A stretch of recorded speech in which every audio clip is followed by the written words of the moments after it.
MICKEYMOULP.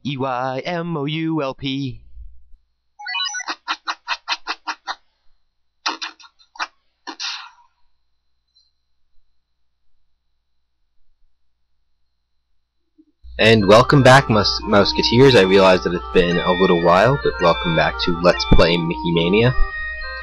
I hope you've all been well in my departure, and today we're going to talk about Mickey and the Beanstalk, which was put out in 1947. Now, Mickey and the Beanstalk is actually a little bit more special. It was part of one of the full-length, feature-length films that Disney put out. At that time in the company, though, they didn't have the production to make it its own full movie, so it got packaged in the film pack Fun and Fancy Free with another cartoon about some bear in the circus. I don't remember what it was called. Before 1947, there was another cartoon much like Mickey and the Beanstalk called Giant Land, which was released in 1937, if I'm not mistaken. I'll double check that. It'll be in the subtitle. And it was about Mickey telling the story of Jack and the Beanstalk, with him essentially playing Jack. A little bit different. Instead, he just makes the giant angry and makes the giant fall down a hole to China. But he's telling the story to either... all the kids call him Uncle Mickey, but apparently it's actually an orphanage. I don't really know where that came from. Just my source of information says that he's telling the story at an orphanage. Now, most of the things in this level, I'm assuming, are more related to Mickey and the Beanstalk, which I have never seen in my lifetime. I'm probably going to try to find it now that I've LP'd this game and the level in particular. I'll probably try to find it.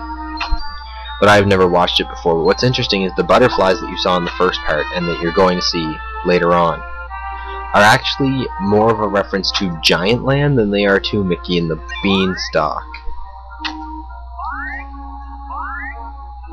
Now, another major difference between Giant Land and Mickey and the Beanstalk is Mickey and the Beanstalk was a buddy cartoon. Go figure.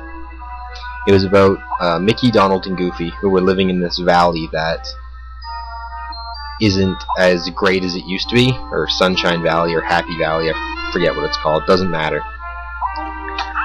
Well, what they end up doing is Mickey ends up getting these magic beans, and of course, like every other Jack and the Beanstalk story, Donald gets mad and throws them through a hole in the floor, and boom, out sprouts huge beanstalk. Now I'm going to take a minute to pause from the story here. You guys are going to notice that at this point I do make a save state. Reason why is because I'm going to show you the most deceptive boss battle I've ever been a part of. Mickey hits the light switch. Giant spider. Run, run, run, run. Oh no, it's an angry ladybug. Everybody dodge the angry ladybug. Oh good, more life. This will be better. I'm gonna make it. You can't make it. It's impossible to make it to the end of the screen without getting caught by the spider, unless you know how to do it, and that's why I made the save state. Like I said, this is really deceptive because although the ladybug looks angry, it's actually because it wants to race, I guess. I don't know. Anyway, you hop on the ladybug and it zooms you through. Picking up where I left off, Beanstalk sprouts, Mickey, Donald, Goofy climb the beanstalk. Donald and Goofy get captured.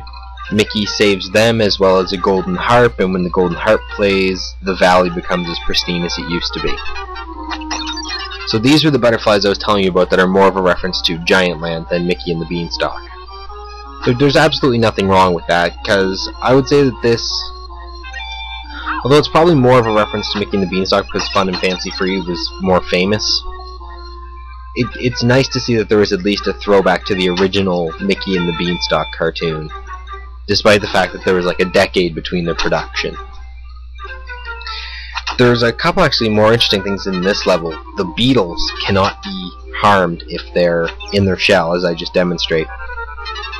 But if they're flying, you can take them out with a marble. Now this one I'm actually kind of glad that I missed because he helps me get health, which kind of saves me later. But see? Now this part I really hated doing. I had to actually practice this before I recorded the video because it's kind of an awkward jumping because you're constantly sliding off. And then last section of the level, you're actually inside you're on the Giant's dinner table, which is like a staple of Jack and the Beanstalk, I guess. And it also happens in Giant Land.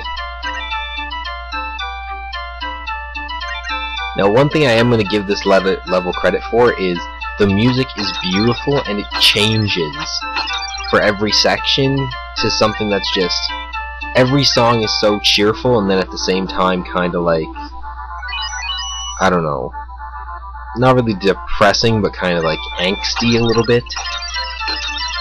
But yeah, there's a secret star there for health.